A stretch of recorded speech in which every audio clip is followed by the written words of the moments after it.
पवन सिंह के बाप कहेला। बाद में है, सबसे पहले मेरे पिता समान है ये। और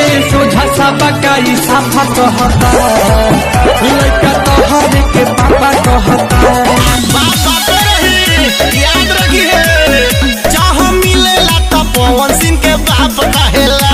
होश में रह। पवन सिंह हूँ बेटा, मूड बनने में थोड़ा टाइम लगता।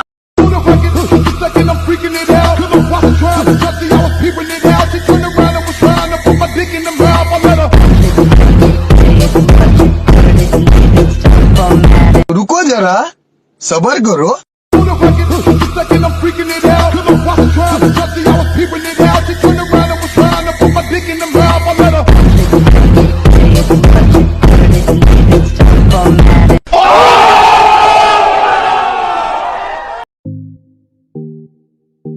अरे चोर भैया आई देख। का भइल घोचू, का भइल रे? बोल बोल न रे।